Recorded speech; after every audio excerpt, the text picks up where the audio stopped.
এখানে যে পানিগুলো জমে থাকে এই পানি সামান্য একটুখানি যদি পায়ে লাগে আপনার পরের দিনই পায়ে ঘা শুরু হয়ে যাবে।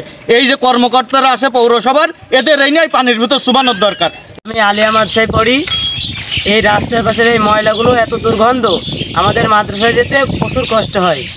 চুয়াডাঙ্গার জীবননগর পৌর শহরে দত্তনগর সড়কের পাশে গড়ে উঠেছে ময়লার স্তূপ। প্রতিদিনের আবর্জনায় রাস্তাটি পরিপূর্ণ হয়েছে দুর্গন্ধের দুর্গে। পৌরসভার নির্দিষ্ট ডাম্পিং স্টেশন না থাকায় শহরের ময়লা আবর্জনা সরাসরি সড়কের পাশেই ফেলা হচ্ছে, এমন অভিযোগ উঠেছে স্থানীয়দের পক্ষ থেকে।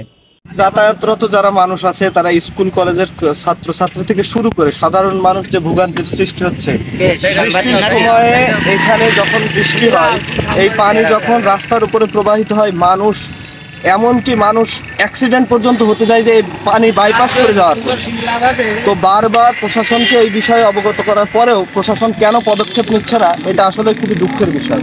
আমরা এলাকাবাসী আমরা সর্বসম্মতভাবে এই সমস্যার সমাধান চাই।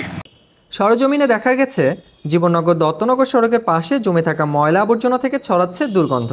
পথচারীদের নাক চেপে চলতে হচ্ছে। পরিবেশ দূষণের পাশাপাশি জনস্বাস্থ্যের জন্য এটি ভয়াবহ হুমকিতে রূপ নিয়েছে। সড়কের পাশে রয়েছে জীবননগর আলিয়া মাদ্রাসা এবং দুটি বেসরকারি মাদ্রাসা। মাত্র 200 গজ দূরত্বে শিক্ষার্থীদের প্রতিদিন ময়লার গন্ধ সহ্য করে চলাফেরা করতে হচ্ছে। স্থানীয়দের দাবি, অনেকেই এর ফলে শ্বাসকষ্ট, চর্মরোগ সহ নানা রোগে ভুগছেন। ময়লার ভাগাড়টা করিয়ে দিয়েছে, এটা যে কিভাবে জনদুর্ভোগের সৃষ্টি করছে এটা বলে বোঝানোর মতো পরিস্থিতি না। প্রায় 1 কিলোমিটার জুড়ে এটা আমাদের মনে হয় যেন এটা সম্পূর্ণ ইচ্ছাকৃতভাবে এটা করা, শুধুমাত্র জনদুর্ভোগ সৃষ্টি করার জন্যে। এখানে যে পানিগুলো জমে থাকে এই পানি সামান্য একটুখানি যদি পায়ে লাগে আপনার পরের দিনই পায়ে ঘা শুরু হয়ে যাবে। এই যে কর্মকর্তারা আছে পৌরসভার, এদের এই নিয়ে পানির ভিতর চুবানোর দরকার। এখান থেকে একটা মেন রোড, এখান থেকে প্রতিদিন যে পরিমাণ ব্যস্ততম রাস্তা, এই রাস্তায় এই জনদুর্ভোগের সৃষ্টি হচ্ছে লাখ লাখ হাজার হাজার লোক। এই যে জনবহুল একটা রাস্তার ভিতরে এই যে সমস্যার সৃষ্টি করাচ্ছে, এগুলোকে দেখার কেউ নেই। এখানকার প্রশাসনরাই বা কী করছে সেটাও আমরা বুঝতে পারছি না।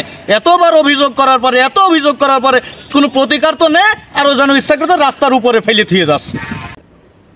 এ বিষয়ে মহেশপুর উপজেলার স্বাস্থ্য ও পরিবার পরিকল্পনা কর্মকর্তা ডক্টর মাহমুদ বিন হেদায়েত সেতু বলেন, ময়লা আবর্জনা ও দুর্গন্ধ থেকে মানবদেহে নানা রোগ ব্যাধির ঝুঁকি তৈরি হয়। জীবননগর উপজেলার সহকারী কমিশনার ভূমি ও পৌর প্রশাসক সৈয়দ জাদি মাহবুবা মঞ্জুর মৌনা বলেন, আমরা ঊর্ধ্বতন কর্তৃপক্ষের সঙ্গে আলোচনা করেছি। পৌরসভার ময়লা ফেলানোর নির্দিষ্ট জমি নেই, বর্তমানে জমি খোঁজা হচ্ছে। উপযুক্ত জমি পেলেই আমরা ব্যবস্থা নেব।